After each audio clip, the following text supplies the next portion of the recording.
Hi, Kirsty. How are you? Hi. How are you today? Oh, hang on. I think I might be muted.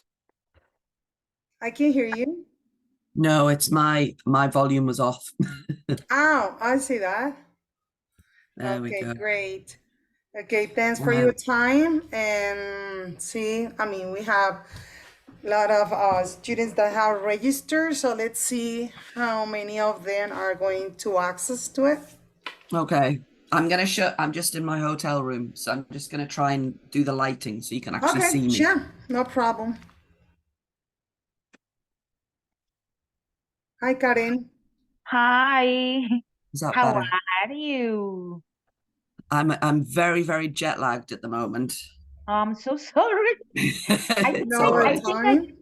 yeah, I think I understand a little bit to you because today we were in the fair, so it is Yeah. like we are like my face said everything. But yeah, Kirsty, Claudia, just to let you know, Kirsty is right now in Asia, correct? I think she's in Hong Kong. No, I'm in Japan. I'm in Oh, Tokyo. Tokyo. So Yeah. what time Okay. is it Yeah. there? What time is like six It's twenty in eight. the morning? No, it's 8:30. In the morning. Oh, okay. But I'm still I only arrived I don't even know what day it is. It's Thursday here. So I'm 9 hours ahead of the UK. Okay.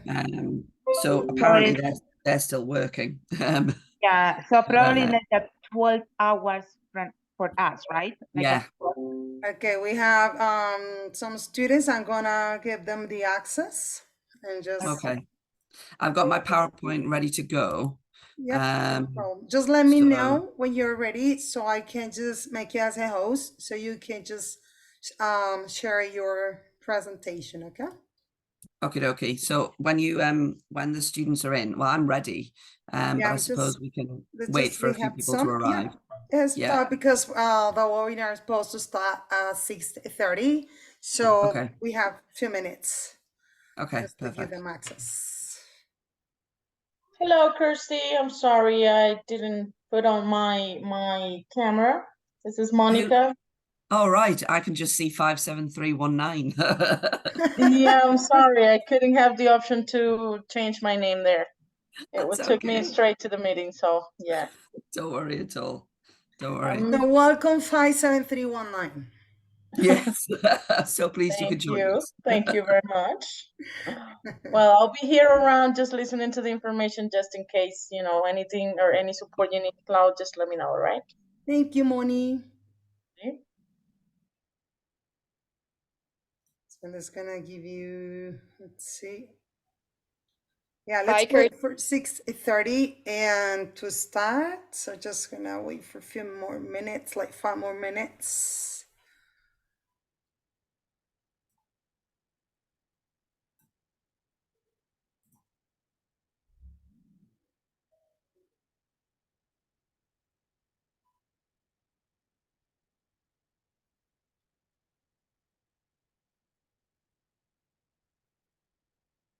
I'm hoping that the Wi-Fi here stays as good as it has been, though.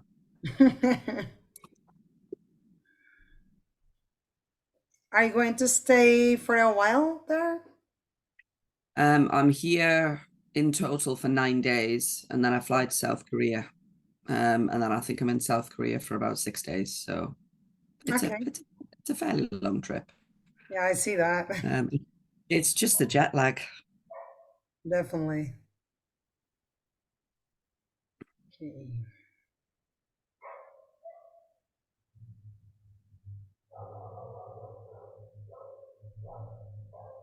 Are you getting better weather over there at the moment? It's kind of chilling. Sometimes, in Bogota is like four seasons in one day. In the morning time is very sunny, very nice. In the afternoon, probably start reaching afternoon like taunt, and nighttime is very cold. So you never know how the weather is gonna be. Actually, that's So that's bring our all weather of every day. all of your clothes and an umbrella every day. Exactly. It's like a sleeveless, a coat, and an umbrella, just in case of sunny day or rain. So rainy day. Yeah, I know how that feels, being British. exactly. And over there, how's the weather right now, for example, in the morning time? In the mornings, so it's quite cloudy in the mornings. Okay.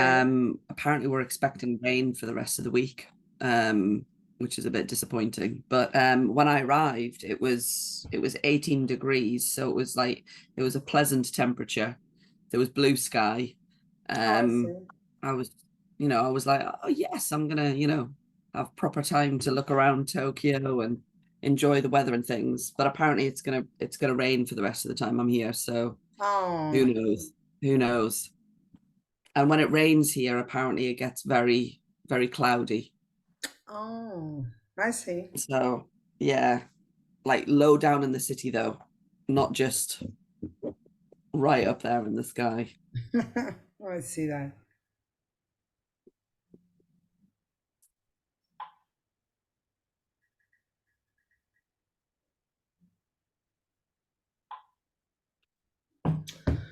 Okay, let's see. One more. One more.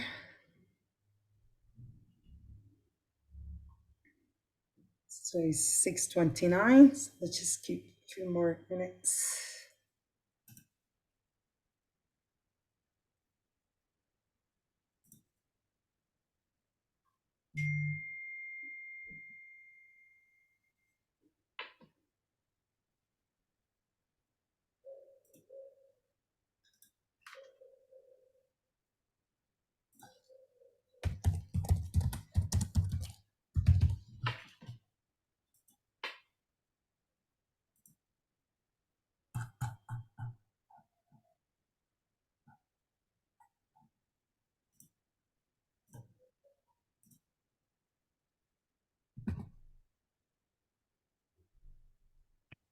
Clau, I think because the meeting is at 6:30, we Mhm. can just give them like a 5 minutes.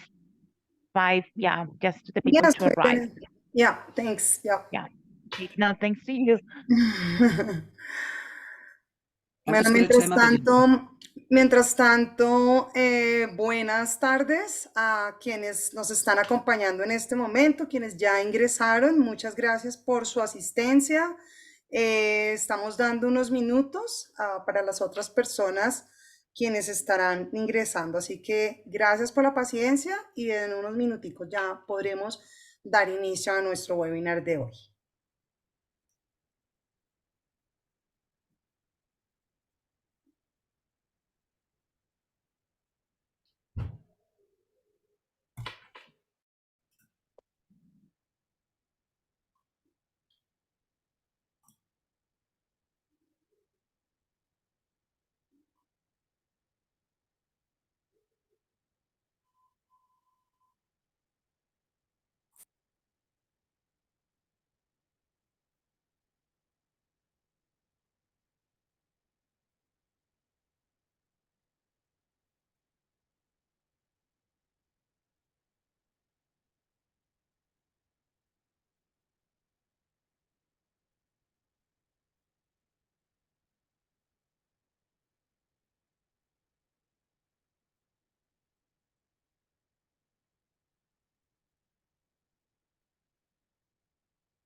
Bueno, ya en unos minutos daremos inicio. Vamos a esperar los 2 minutos más, dando unos 5 minutos de gracia a quienes pues ya estaban pendientes de la hora de inicio de 6:30. Muchas gracias.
Bueno, ya son las 6:35. Vamos a dar inicio a nuestro webinar del día de hoy.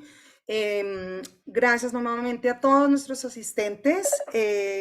Estamos con la Universidad de Newcastle, la Escuela de Negocios, y pues tendremos la presentación de Kirsty, quien es nuestra Regional Manager de representante para Latinoamérica, quien muy amablemente desde Japón nos estará presentando la información en cuanto a la beca y todos los beneficios que hay de la Universidad de Newcastle para aquellas mujeres interesadas en el programa de MBA, todo lo que tenga que ver con la parte de negocios.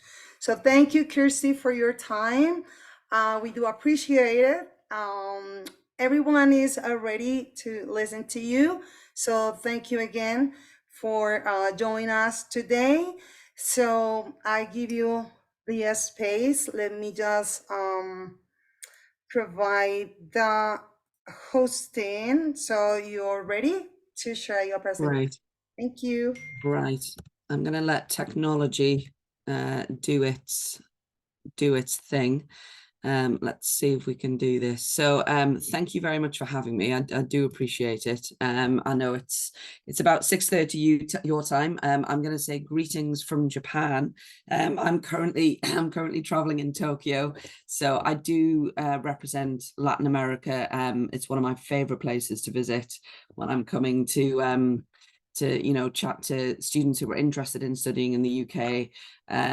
One of the most vibrant sort of set of countries that I come to. So I appreciate the time that you're giving me to talk to you. So I've been working with mass education. I'm very passionate about not just creating leaders for the future, but creating more female leaders, women leaders for the future. I think, the world is a better place for having us in higher positions.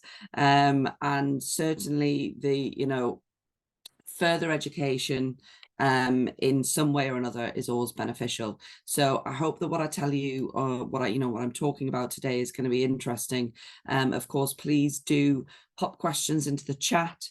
I can come to them at the end of the session. Hopefully I will cover quite a lot of information for you, but I'll get started. So as I said, my name is Kirsty Setz-Clark. I represent Newcastle University Business School. You'll have to excuse me. I am also suffering from jet lag.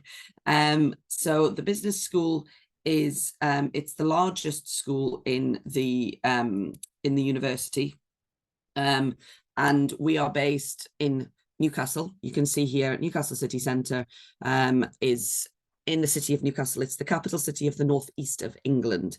We're actually in the top of the of England. We're in the middle of the United Kingdom.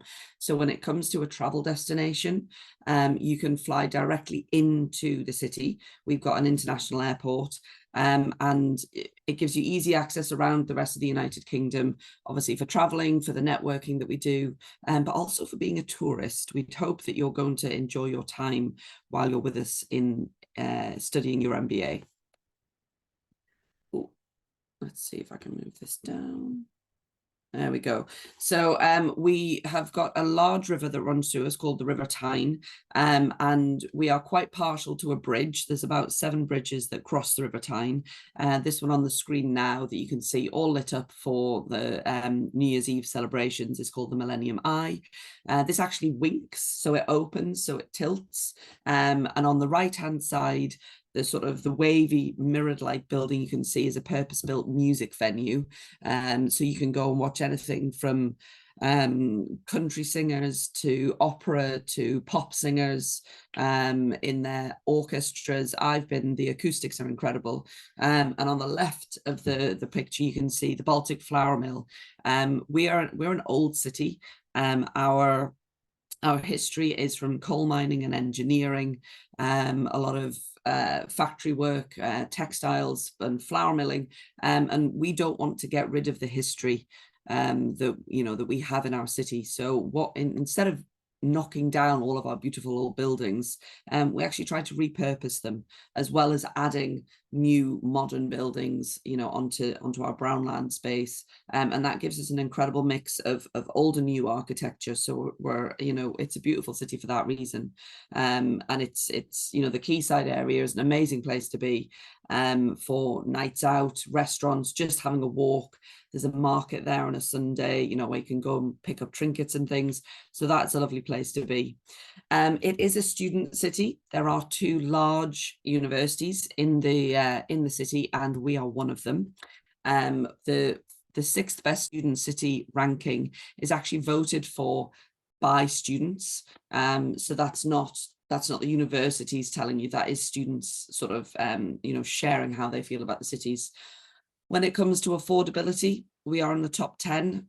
We understand that, the cost of living is a global issue at the moment. We are quite lucky in that still in the Northeast, simply because of our location compared to London, it is a very affordable place to live. So when it comes to paying rent, even buying food, the transport system is significantly more affordable than any of the larger cities further south, like Manchester, Liverpool, Leeds and London. The city is very much set up for students. We know that we need the students to maintain the vibrancy that we have, and the universities work very closely with people in the city, like restaurants, bars, art galleries, theatres, the transport system, to offer discounts across most of their services, so that you are still able to live your life as opposed to just survive being a student and probably not really enjoying your time. We want you to have a proper experience when you're studying with us. We are very safe, and we're historically very a friendly city, and that is something that people will often say. I take it for granted because it's where I've lived for so long, but when I hear our international students coming and actually saying, I really feel very, very welcome here, I feel like the people want us here, it's really nice to hear, because it is something that I share. So to hear that coming back to me is really lovely. Despite the fact that we come from a coal mining and engineering background, this has sort of pushed us forward to where we are today, where we are a hub for innovation, technology. We've got companies moving themselves or bringing offices to the Northeast, which opens up opportunities obviously for our students, whether it's through MBA, whether it's through postgraduate taught, for networking opportunities, internships, which we offer, and then further work when post-graduation, when you've completed your studies. The opportunities are out there. You'll see the pictures on the right hand side. Obviously lots of activities, and one of them is visiting one of our hundreds of miles of beaches that we have on our coast. The beach that you can see on the bottom right hand side of the corner there is actually just a 20-minute metro ride from the city centre. It costs about £2. and it's beautiful even in the winter time, I would say, when you've got, you know, crisp, cold blue skies, and there's plenty of places to go into and have a hot chocolate to warm up. But it's a really nice area to go on to. We do have winter sports, in water sports in the winter time. It's possibly a little bit chillier than what you might be used to, but it's still fun to experience. We've got many historical sites nearby. I think we've got more castles in the area than anywhere else in the UK, because historically we were a major entry point, so we needed to protect ourselves against invaders. We don't have many invaders now, but the castles are still there and there for you to visit. This is a very strange thing to share with people, but we are also one of the driest cities in the United Kingdom. I think people hear the word north from where our location is, and they're worried that it's cold and it's grey and it's just not going to be very nice. But actually, you know, we get beautiful weather. We're significantly drier than places even like London, and certainly the west coast of England does get very wet. But you know, you can see the cities there which do suffer from rain, and we don't have that same issue. These are just a few images that I really love, just to share with you, what you can expect to see when you do any touristing around the area. On the top right hand side, where the bridge is, this is actually just outside of the city centre. It's a walk from the city centre. It's called Jesmond Dean.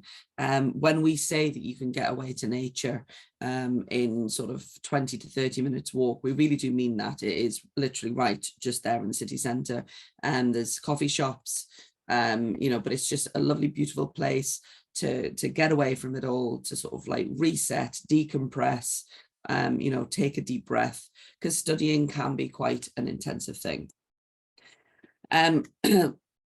We do share the fact that our MBAs probably benefit quite significantly from a number of things that we have in the city. Certainly when it comes to entrepreneurship, some of our MBA students come either with their own companies or with the desire to start their own company. They have an idea, but they want to have that assistance in being helped in taking that through. We are a top 5 in the city in the UK for graduate entrepreneurship. So we have on-site facilities to help people start their businesses. We have funding for people who want to start their businesses, and the careers team can help take you through that. But as an MBA student, you would also be offered a mentor to assist you with the step-by-step process, and how you can go from taking, for example, your idea into moving it forward into an actual business plan. I've mentioned there that we are a top city for affordability. We are very accessible with the airport, and we have the first digital production facility of its kind in Europe in Proto, which is based in the city as well. From a university perspective, we are 122nd in the QS World Rankings, and in the UK, we are 19th in the QS UK rankings. Our business school, we're a Russell Group school, and QS, the globally recognized ranking systems, has given us 5 stars continually for the past few years as well. Something that is becoming more prevalent in the conversations that I'm having is about, do we teach anything around climate change, sustainability, the environment, corporate social responsibility? It's something that I love being asked, because we are in fact first in the UK for action on sustainable development. So that's the work that we put into our teaching and working as a university, and sharing that knowledge, but the impact that we've had with our research globally as well, that has put us in that position. So we're first in the UK, but we're 8th in the world. So about our MBA, it's probably one of the programs that I enjoy talking about the most. It's our headline program. We only ever have a very small cohort of students that join us every year. We are quite particular in how we try to mix the cohort with people from different genders, different backgrounds, different industries, different countries. you know, it's bringing all these different people together is one of the ways that we found is the best way for learning. And it allows us to have more teachers to students. So the student teacher ratio is very advantageous. You have that access to the tutors constantly, you know, they're there for you. It's very much an open door policy, and you have that opportunity to grow those close relationships, which I think is important, because you're going to spend a lot of time with these people in a one-year MBA. Because of this, we can offer a more experiential type of learning experience. It's, as we've said on the slides here, it's immersive, it's interactive. We can take you into businesses, you know, where we wouldn't be able to do that if there was hundreds of people on a cohort. We can give you a much more unique, bespoke experience on our MBA. I mentioned a mentor. We do have advisory boards both within the university and within the school itself, and that is done in collaboration with the careers team, who you're joined with at the very, very beginning. And it's a personal transformation that goes throughout the entire MBA experience. We find out where you are, and, you know, why is it that you're undertaking an MBA? What is it that you want to experience or achieve sort of at the end? And what are your future aspirations? And we will try to link you with a mentor from one of our advisory boards based on those future aspirations. Is it that you just want to progress further within the company that you're in? Is it that you think you might want to change? You're not sure what that change might be, or you already have an industry in mind that you want to move into. That mentor can help give you the skills, help you sort of talk through the thought processes, and give you that extra knowledge and sort of like that oomph to get you into that career that you're looking and aspiring to. As I said, we wouldn't be able to facilitate the experiential learning with larger numbers, you know, taking you down and putting you through a boardroom experience, getting you in front of directors of sort of very large companies would simply not be possible in the numbers on, you know, if there were hundreds of students onto the program. And corporate social responsibility, you know, along with the sustainability, climate action, the environment, corporate responsibility is something that runs as the backbone of the program. It's integrated into all of the teaching. We want to, you know, when we talk about future leaders, we want to talk about responsible future leaders who are considerate about the choices that they make and how they go through their own management style and experience. These are just a few accreditations, things that we're proud to share that are reasonably important when it comes to choosing your university. Some might not, you know, mean anything to you. You might not be looking to start a business, and therefore us being first in the Northeast for graduate startups won't mean anything. But things that I think you should take into account when you're considering a university for your MBA is the accreditations that we have. We're a triple accredited business school, which puts us in the top 1% in the world for business schools. But it's also how long we've held that accreditation for. For the Association of MBAs, we've been accredited since 1988. So we've achieved the accreditation in the first place, but we've kept the accreditation. It's a continuous work for improvement and development on our part to make sure that we're moving with the times, that the students are getting contemporary, up-to-date teaching, and that we're meeting the very exacting standards of the Association of MBAs, who come in and they audit us, and they keep re-accrediting us. So the MBA, we talk about it as having a journey, as having 3 phases. There are different modules and subjects and activities involved in these 3 phases. So phase 1 is very much about starting you hitting the ground running. The core skills that every manager needs, regardless of the industry that you're coming from and going to. It's about the fundamentals that every manager would need, but it's also about the level at which you would be considering it from. So our anticipation is that you would have had some management experience. So you would have been looking at things from a team or a departmental level. the anticipation when you have achieved an MBA is that you will go into higher level positions, more senior leadership positions.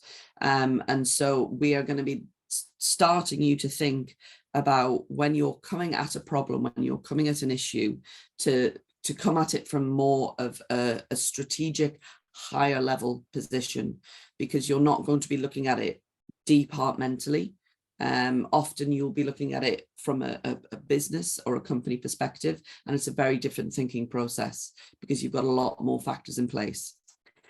In the second phase, which would start in the second semester, this is where you get given the opportunity to choose from 2 groups of electives that contain different subjects, and you would choose 1 subject from each of those 2 groups, depending on which way your pathway wanted to go.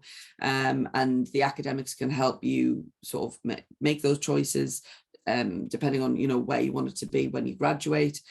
And that would be alongside mandatory modules at the same time. And then demonstrating your impact. This is a lot more where the immersive business experiences come in. So the boardroom challenge is where we would take you down and you spend a week basically starting to think as a director. When you go into a boardroom, you're going to be asking them to make decisions. Are you going to ask for more money? Are you going to ask for a new project? Are you going to ask to stop a project? Are you going to ask for expansion? How do you position that when you are in a boardroom? What is the language that you use? You know, what is it that you would be expected to produce to gain the buy-in of the board? Because it's not just you as an individual that would make these decisions. You have to work with other people to get them to see it from your perspective. So the boardroom challenge is very much about, you know, not just the long-term decision making that you might be asking them to make, but quick, short decisions, thinking on your feet. So that's where the boardroom challenge comes in. The management consultancy project is something that you would do as a team.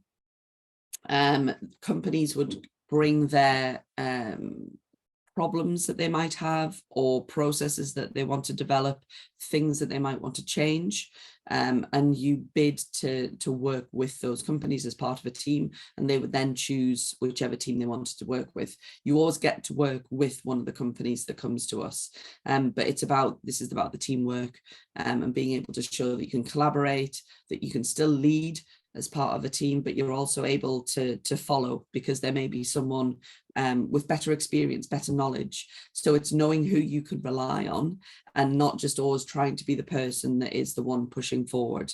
Because I think a successful manager, a successful director will always know that it is the people below them that are lifting them up. And so the team around you, it's being able to have the confidence to defer to someone else, as well as lead that team, depending on where the skill strengths lie. Your individual project is a choice of 3. This is very much where you have the opportunity to shine, but also where you have the opportunity to be more focused on something that you are quite passionate about. So whether it's a research piece, the traditional thesis, where you would choose a subject and you would deep dive into it, and you would work with your supervisor to work out a topic. You can do an entrepreneurial business plan. So whether this is you coming with a business already in existence that you maybe want to future-proof and grow, or whether this is something that you want to sort of start from conception and move forward. And this will be considered with the academics, with your mentor, and you would be marked on that final project. And you should, in theory, have a good to go business plan that you could then start up on graduation. Or you could do a consultancy project, again, working with a company who would either have a problem that they wanted you to solve. It might be a company that you've already worked for, and you are aware that there is an issue that they have, having worked for them, and you want to do that research to provide them with solutions and opportunities to improve, make better, or change whatever issue you felt that they had. So this is very much, whilst it's an academic program, it's an MBA, you will be writing assignments. I think there's about 2 exams, that you would undertake, you know, to pass through the MBA. This is very much a practical MBA. We're going to be giving you the knowledge, we're going to be sharing you the knowledge, but we're also going to be asking you to demonstrate that you understand that knowledge and giving you the tools to actually practice what you're learning. Again, this is about asking you to come up with your own ideas, contextualize what you're learning, you know, help the students around you, and work with them to progress through the different decision-making opportunities in the practical side of things. So the business experiences, so this is one of the examples of the business experience that we did. So we worked with Lloyds Banking Group, BlackRock, Mediacom and Northumbrian Water. Northumbrian Water are very key partners on our MBA. They're the largest water supplier in the area, which might sound a bit odd. Why would we be getting the MBA students to work with our water supplier? But the number of different projects that they can come up with every year continually, and our students find it fascinating. And I think some of them are a bit surprised that they find it fascinating because it's not anything that they were expecting to be doing. But Northumbrian Water are a key group that are able to offer some incredible experiences to the students. But these are some of the things that they explored. So for example, ethical decision making and risk management in the banking and financial services industry, challenges in developing sustainable solutions in the water industry, and that would have been with Northumbrian Water. So there's some really, really varied projects that you get an opportunity to do.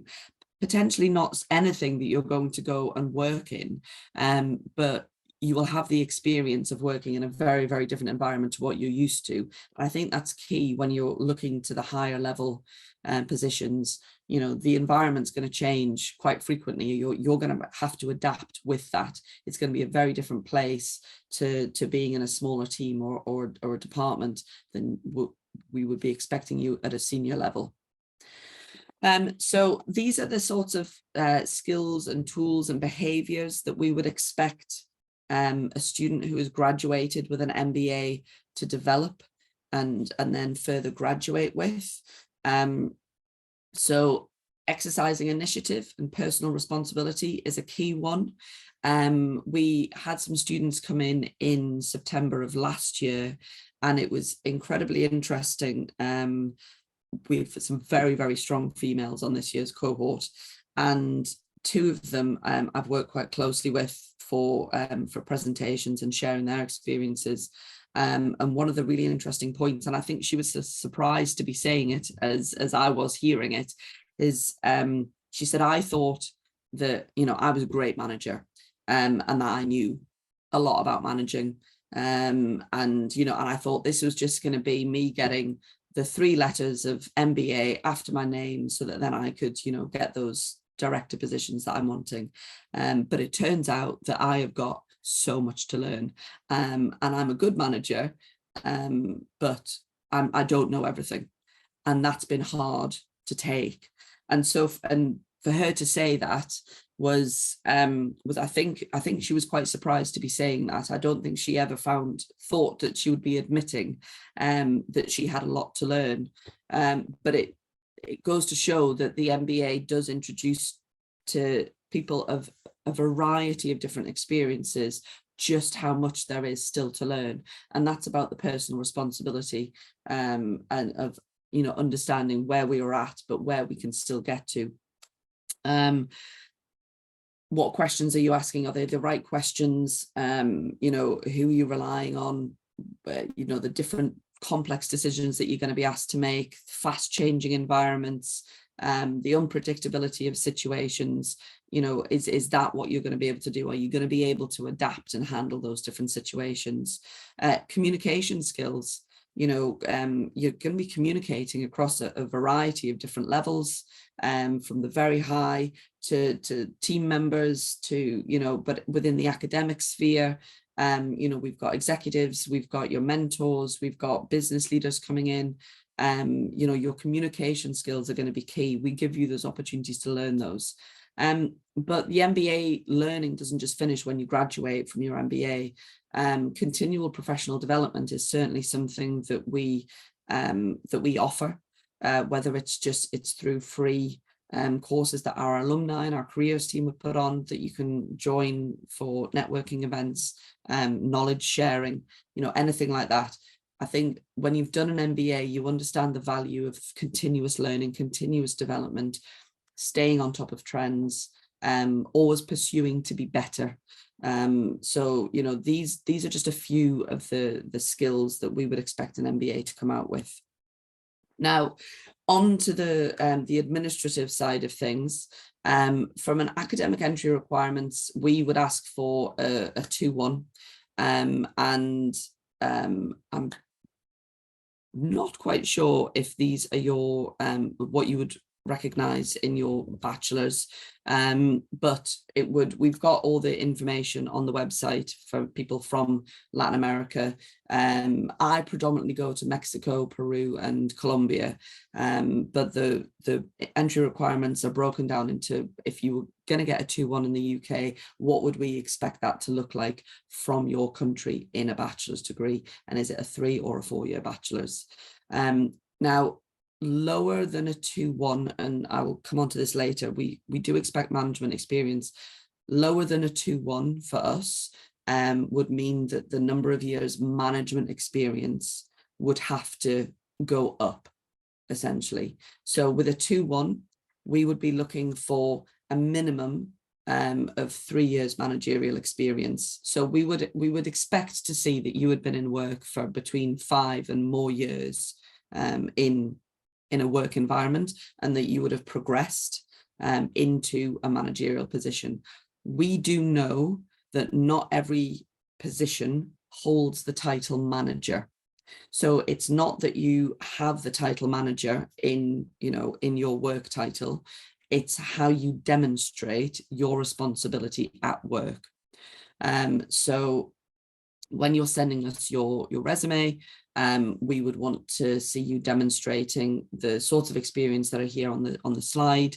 So budgeting, products, so logistics, supply chain, innovation, so new implementation, the leadership, whether that's a team, a department, whether you're leading on a project. Are you mentoring people to come up through an organization? If you have been an entrepreneur, if you are an entrepreneur, then we consider that you've had a wealth of experience, and if your company has been one that is still in existence, growing, then we would expect that as an entrepreneur you would have done many of the things that maybe a normal sort of person in a department for a work company wouldn't have the opportunity to do, because there would be different departments for those things. So it's about how you are presenting yourself in your resume, and how you're writing your resume. It's not necessarily the title that you have for your job role. So scholarships. I'm here predominantly to talk about the Advancing Women in Leadership Scholarship, but we do have other scholarships available. And it's important to understand that you can apply for all of the scholarships. It's a little bit more work, but you can apply to give yourself more opportunity. So the Developing and Talent and Leadership Scholarship is a partial scholarship, and we base what you are offered on the quality of your application form, and the quality and performance of your interview. Now, I'm more than happy to share this presentation, which can then be sent to everyone here if you want to have a look through this. I'm available for conversations as well. But when you're writing your resume, consider when you're talking about what you do at work, aim for I am responsible for, I achieved, I lead, I managed, rather than I help, I assist, we did, because what we want to see is that you are responsible for things as a manager. Obviously, there will be things that you have helped with, but we want to see the majority of your work certainly to have moved from, I helped with, I assisted on, into the I led, I was responsible for, I managed. So that's what you need to consider when you're thinking about your resume. your personal statement as well should be, and your interview, these tips here at the bottom probably relates to both your personal statement and the interview that you'll go through. So, you know, why do you want to do an MBA? You know, what is the value to you? Is it just that it's 3 letters after your name and that's going to sort of like open doors for you? Or do you genuinely see the value of the learning experience that you will get? Why our MBA? So why is it our business school? This is where some research on your part would be very valuable. So reading through the web pages that we put out there, we're very transparent in what you'll learn and how we'll teach you, through to all the different modules that you'll be undertaking, and the content of those modules, what we expect you to gain. You know, if there's anything that particularly stands out, you know, if you know that you've got a sort of like a career goal in mind, and you can see that there is a number of modules or experiences that you're going to get on our MBA, being able to share that with the academic selector who will be interviewing you shows that you have genuinely considered our university.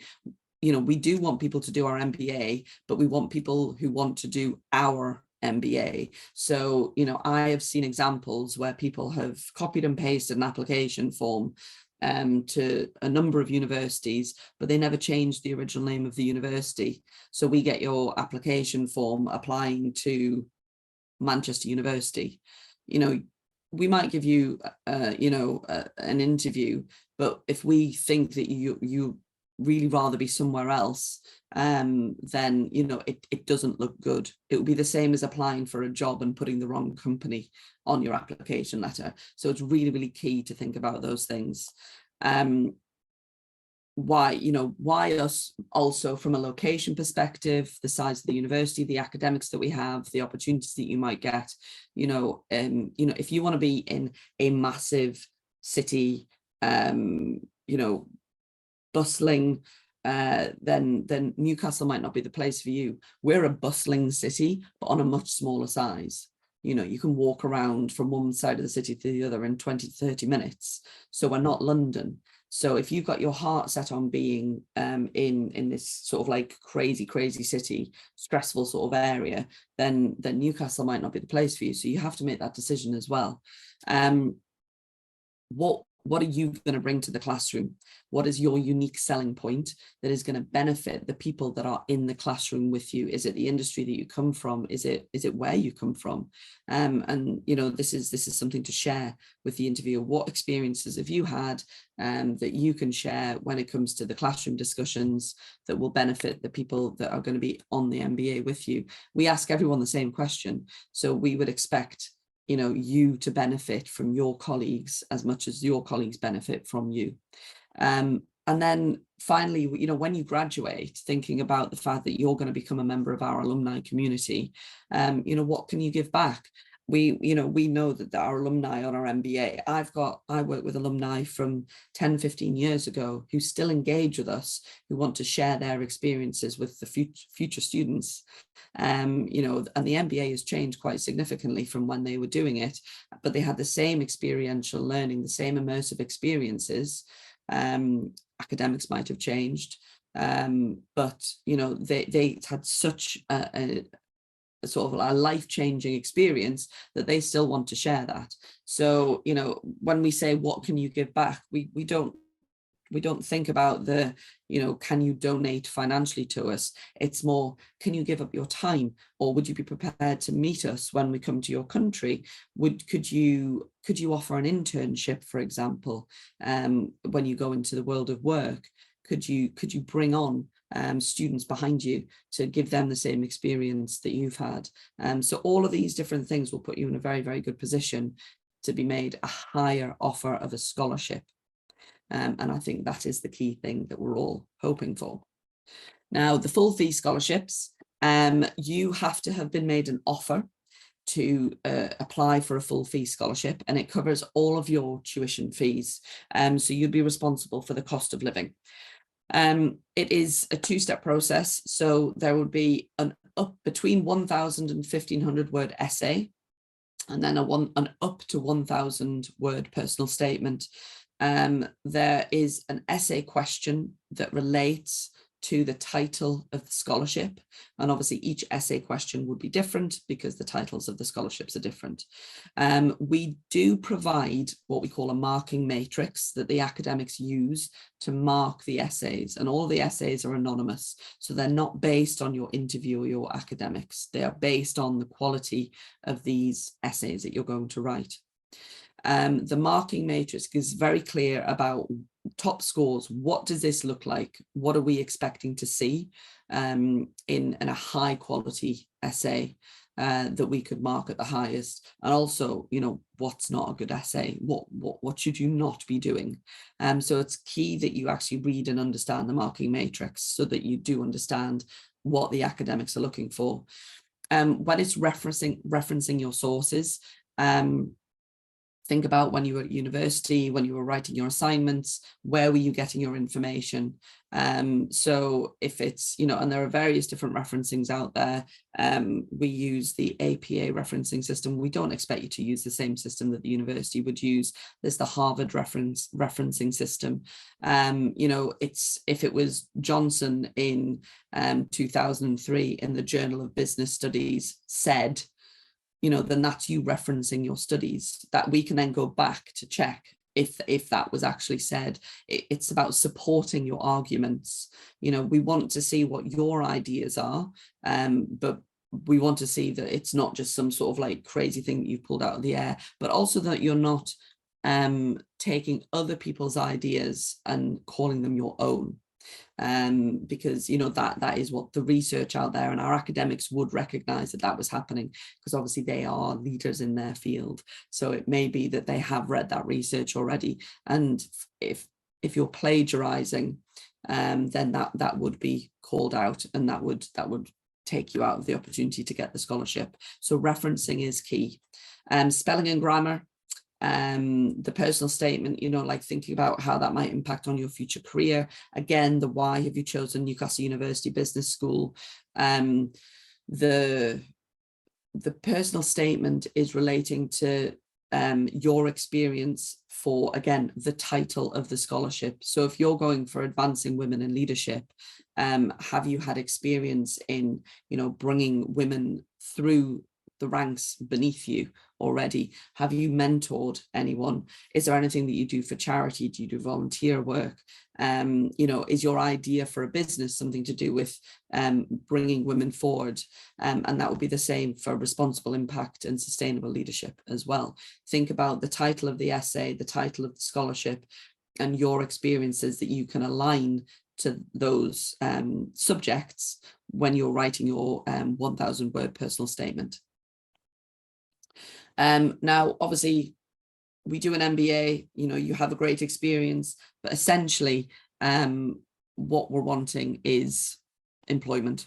That is the top and the bottom of it. Everyone wants to know, are they going to be successful in going on to future employment? We work on a 6-month basis for, you know, allowing for the application process, and then the going through the job process and taking on a job. Our most recent percentage was 89.5% of our graduates accepted job offers within 6 months after graduation. But I do know that some of our graduates did have businesses already, so we can't put that into the percentages because they're not accepting new job offers. They already had existing jobs. 40% of our graduates changed sector when they graduated from their MBA. They realized that it wasn't just the fact that they were good at a job because they'd done the job for some time in their industry, and that's just what they knew, that, you know, that's how they progressed. What they realized, it was them, it was their skills, it was their abilities, it's what they bring to a role. And they realized that there were other opportunities out there for them to be able to succeed because they were taking themselves to the role. So I think that's really interesting, especially if you're not sure what you want to do. Our MBA does give you the opportunity to consider that. The pre and post MBA employment sectors are up there, just above those statistics. And obviously, you know, on the right-hand side, you'll recognize some of these, you know, massive companies that our students go on to work with, but also the titles, the job roles that they are going on to do. So, you know, we work with small and medium enterprises, but we work with global international companies. Everyone's different as to who they want to go and work for. So, you know, that's very much down to the individual process. You're going to work very closely with our careers team, and they're going to help you pull together a resume. We put that into a talent book. And the talent book goes out to our network of employers every year, showcasing our newest up and coming graduates. But that also, we get requests for that. We advertise it through LinkedIn. If I had one piece of advice, just one tiny thing that you can do after this, if you want to see what our graduates or what our MBA students actually do, is follow Newcastle University Business School on LinkedIn, because we share a lot of our MBA activity on LinkedIn, so you can see what our MBAs are actually getting up to. And that's me done. I hope that was interesting. I can see a few things in the chat. I haven't had an opportunity to read them. I'm going to stop sharing my screen now. Thank you very much, Kirsty, for your presentation. It's very complete and hopefully it's going to be very useful for all our attendees today. So yes, we have some questions. Let me read them for you, or you want just to take a look and keep answering. I just provide some information, but it's good when you have like more details for each one, for everyone. Say again, sorry.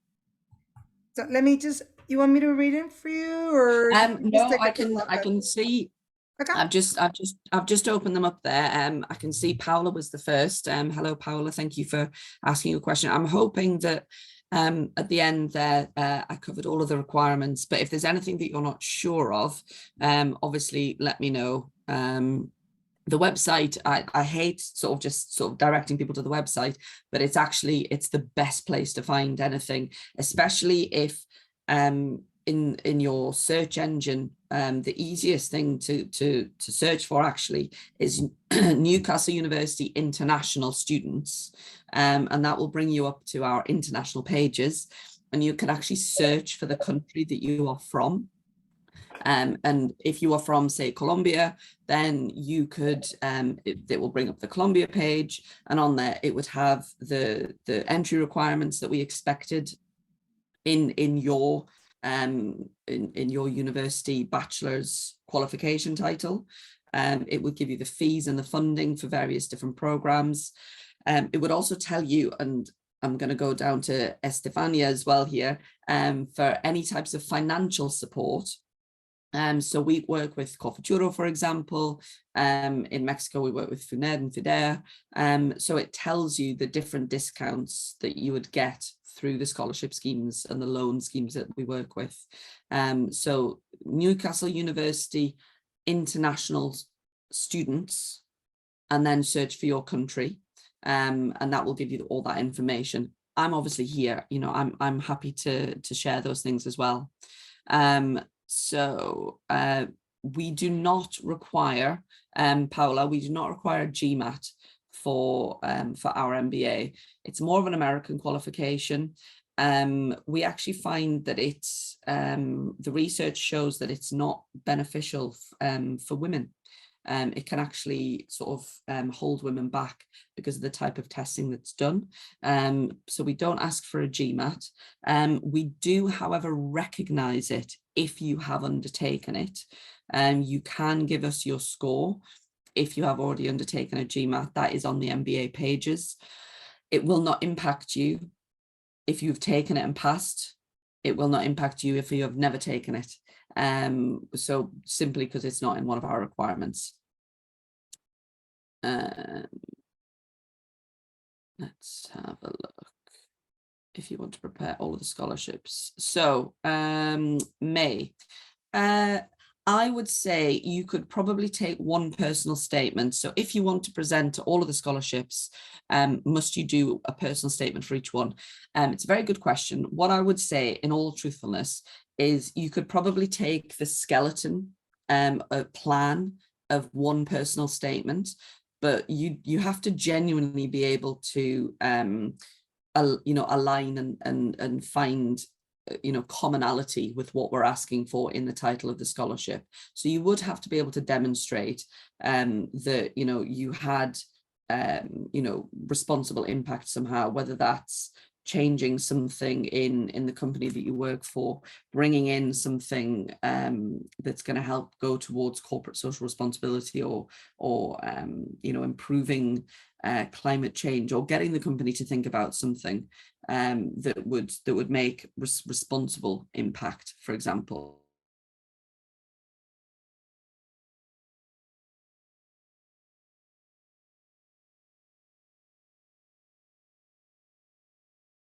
To the title of the scholarship, and then just adapt it to the different scholarships that you were applying for. Lorena, if you're not ready for 2023, can you apply for the same scholarship for next year? So if you were applying so you can't apply for a scholarship without an offer. So you have to be made an offer to the program before you can apply for a full scholarship. If you decided that you couldn't come in 2023 and you wanted to move your admission to 2024, you cannot take the scholarship with you, if that's what you meant.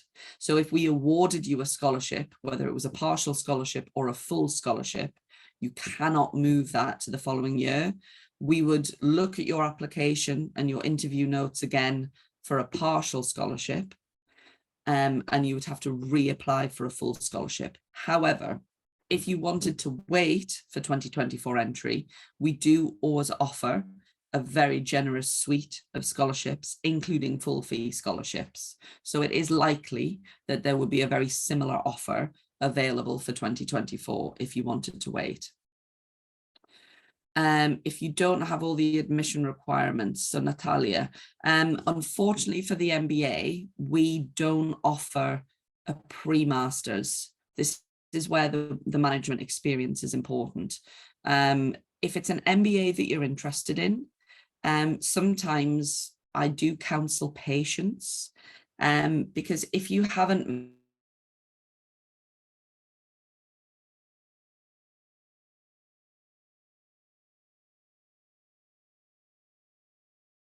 your bachelor's score is slightly lower than will stand in your favor.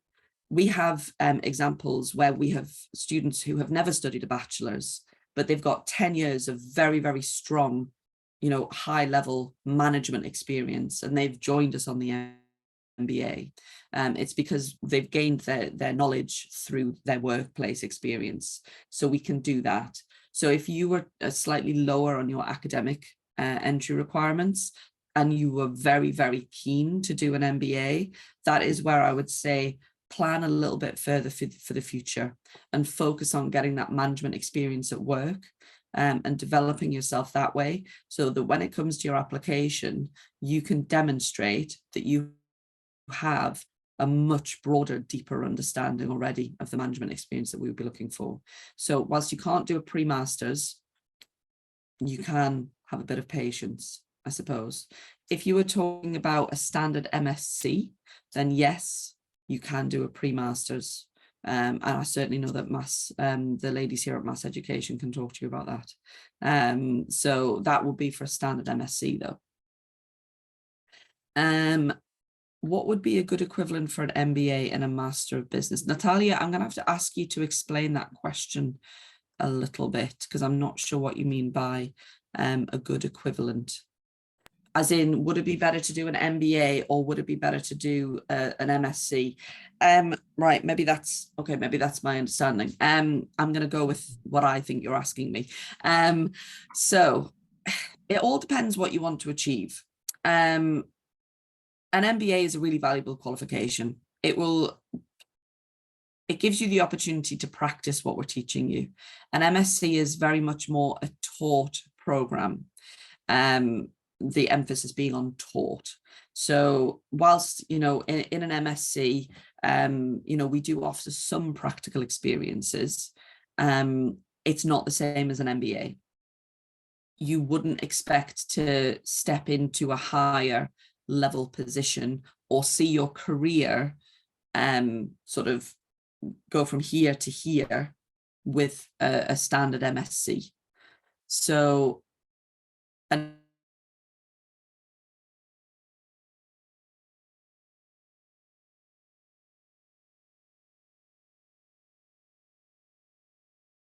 different way of thinking and applying your knowledge. So again, it's a, if you're not ready for an MBA yet, it's a difficult one. If you're not ready for an MBA yet, then there is a part of me that says wait until you are ready, because the value that I think you would get out of an MBA for moving up a career ladder would be much higher. You know, you would go up and up and up a lot quicker than if you had just an MSc.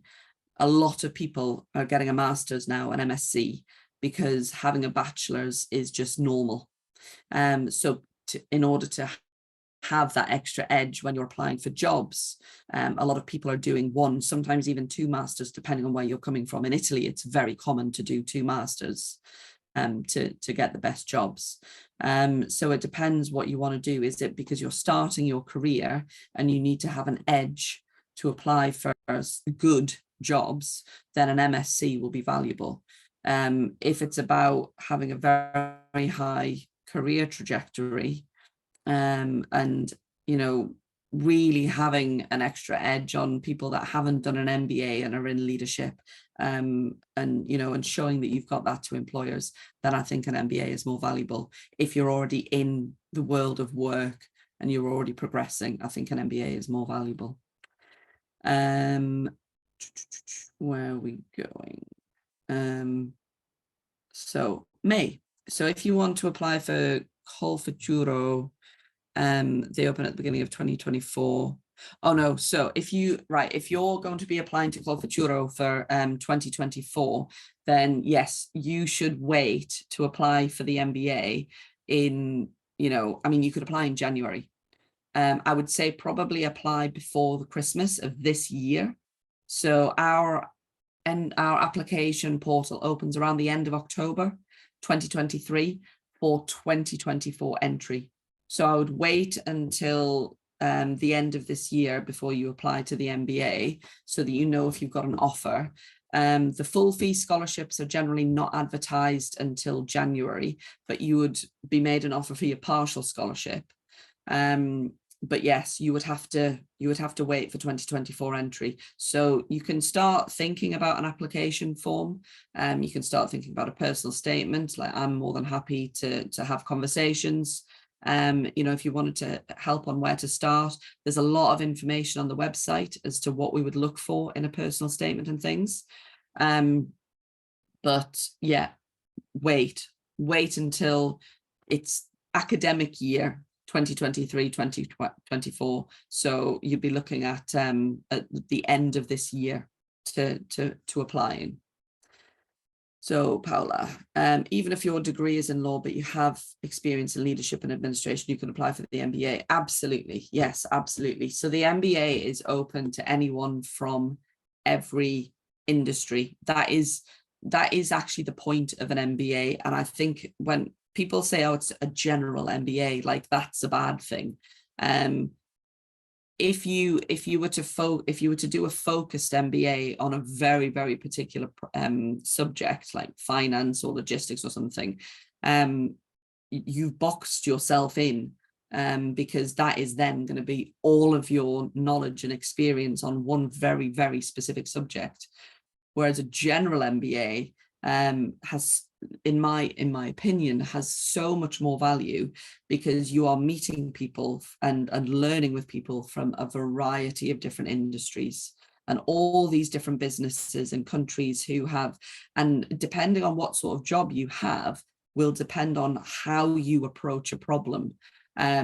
People who work a lot with data, when you ask them to consider a human problem, it's very, very data driven. They forget that humans are involved.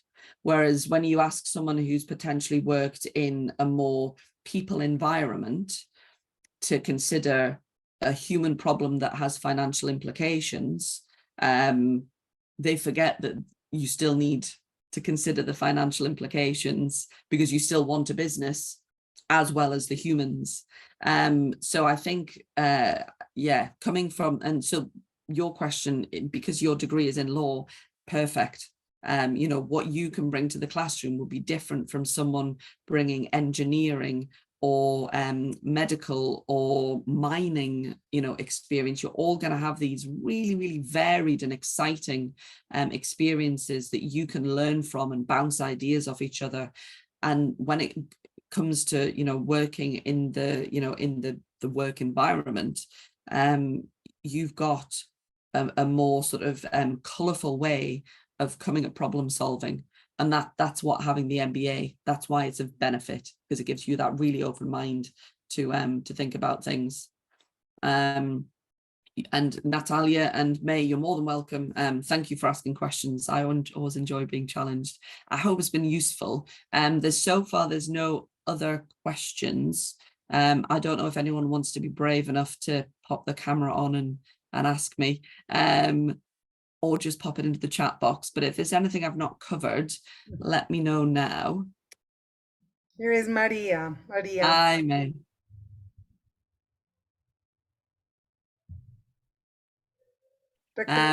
Everyone is free to open their microphones. They want to speak up. Have more questions, for example, just to introduce yourself to Christy. I'm going to put my email address in here. Yes, you beat me to it. Also, I'm going to share our detail for my colleague Monica Telpis and myself, Claudia Spitia. So in Mass Education, we're more than happy to support, to help you with all the process, the application, documents check as well. And that's how do we support, okay, with the whole process. So if you have any questions, and also remember that we help with the visa process as well. So once you have an offer from the university, so of course we are going to support with the application process with the visa, for the student visa. And also remember that now from July 2021, everyone who holds a student visa is eligible to apply for additional, to stay in the UK for an additional 2 years, up to 3 years for a PhD as well. It's true. That's great. Thank you very much, Kirsty, as well. I had another question, just not a question, it's just a reminder, general reminder. So you spoke about the MBA and you mentioned the managerial experience. Is that something you said, or any kind of experience will also work? Or no, not? it's managerial. It's managerial experience. Okay, fantastic. Yeah. So so work experience. So when we say that we use the two terms, so we would say, you know, we would expect you to be in the world of work for sort of like 5+ years, and in that time you would have progressed and gained management experience. So I think, so on the website, and I'm trying to get us to make it a bit more clear, we say like 3 years management experience, but what we don't say is, you know, you probably should have been in work for a good 2 years before that as well. You're not going to graduate. Most people don't graduate and step into a management role that would be appropriate for an MBA. So it's remembering that there's going to be some work experience, and then that management experience comes after that. Okay, that's great. That's great to know, and also for our people in the webinar to know that. And just last but not least, do you, in your experience, you know exactly how the post-study work visa works for MBA? Has any difference, or is it's likely to get more, you know, extension of the visa? Or for the companies that you work with, is there any relevance for this post-study work visa, or nothing at all? So the post-study work visa works the same. So if you graduate successfully, and you have to graduate successfully, you can apply for a 2-year post-study work visa. Some of our students have gone on to do PhDs rather than go straight into the world of work. So they've gone to do a PhD and then they get a 3-year post-study work visa. So that's where it differs very slightly. You can extend your visa, but that's very much something that happens between you and your company that you're working for. So if you were to get a job with a company in the UK and your 2 years is sort of coming up, they can sponsor you, but that is very much down to that company, and the university have got no sort of say in that whatsoever. It's very much the individual company and the individual. We often find that if it's the students themselves will be the ones that maybe kickstart the process, saying, oh, actually I do want to stay because I'd like to stay working for you. This is the process that we need to take. But so it is possible to stay longer depending on the company that you end up working for. Fantastic. Thank you very much. I don't have any more questions. I don't know, Clau. I wanted to just quickly mention our social media, so you can all contact us. Remember, Instagram, Mass Education, Facebook, Mass Education, TikTok @Mass Education _. I don't know how to say that. LinkedIn, Mass Education as well. So you can follow us through all the media that you guys prefer to use. Is that everything? No more questions from everyone? I'll share the presentation with you, so that if anyone's interested in seeing it, then you're more than welcome to share it with them. There's a lot of information on a PowerPoint, and it's hard to take it all in. Yeah, that was nice because we have a couple of students that couldn't meet, and it would be nice if we can share, the presentation or just the recorded. Yeah, no problem. I'm happy to share that PowerPoint. Thank you, Kirsty. Thank you, Kirsty, for everything, your time, your presentation, answering all those questions that our students want to take this opportunity, to face and just to have clear all the inquiries they have for this interesting program. So you already see our details, our contact details, as also what Monica just mentioned about the social media information. So we're more than happy to support with all the processes and the application, as I mentioned before, and the immigration process as well. If you don't have any more questions, we can finish this webinar today. So hope everyone enjoy it, and hopefully it's going to be a very good advantage at this time. Okay, so just to encourage you to apply to this fantastic MBA program. Thank you all so much for coming. Thank you, Kirsten. Thank you, Kirsten. Thank you, Clau. Thank you, everyone. Okay, gracias a todos por su participación. Hasta luego, gracias. Thank you, Christy. Have a good evening. Bye. Bye-bye. Thank you.